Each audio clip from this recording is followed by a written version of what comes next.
Hi, I'm Craig Twist. I'd like to talk to you about how we prepare our students for work in performance sports. The Dunning-Kruger effect is often used to explain the mismatch between an individual's confidence and experience.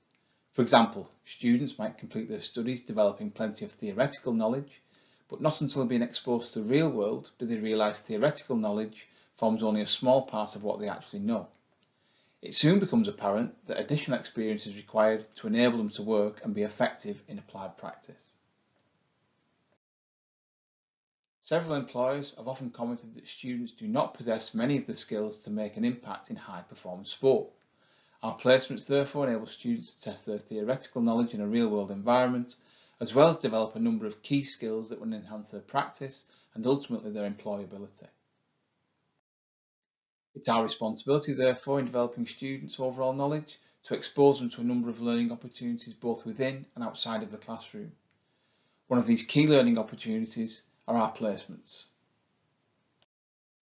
These placements also provide students with the opportunity to work as part of a multidisciplinary team, working with other sports science disciplines, as well as athletes, coaches, medical staff, and parents.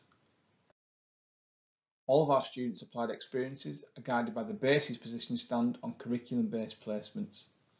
This involves a three-way agreement between the student, the partner, and ourselves, ensuring that all parties are committed to the objectives of the placement. This also ensures the placement is embedded as part of the curriculum and contributes to the students' learning.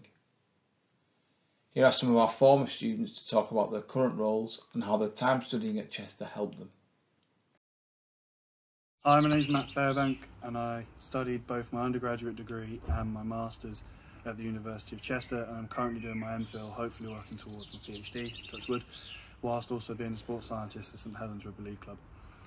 The undergraduate at my MSc really helped me when I got out into the field because everything had a practical slant to it, so everything from physiological testing to a nutrition module all had an implication of how can you apply it when you get out into the field.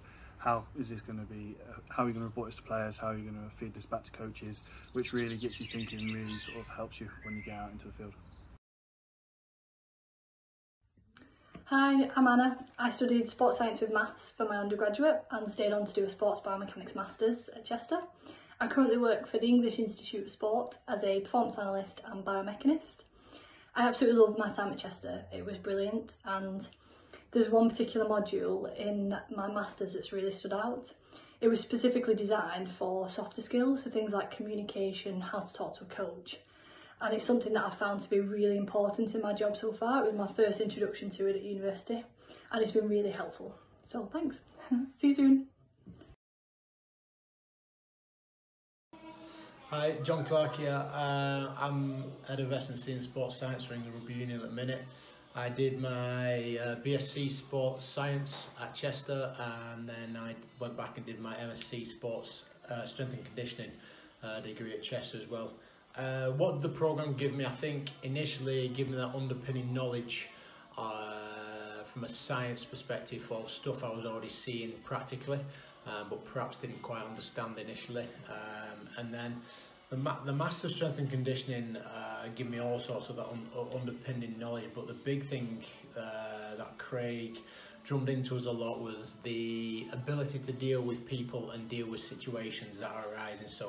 And that was one thing that I think as an S&C now or head is the biggest challenge from a strength and conditioning point of view. Is you've got all this knowledge, all this underpinning knowledge, all this practical knowledge, but it's how you fit it to each individual and in terms of what their needs are, what their biases are, and what they think around training.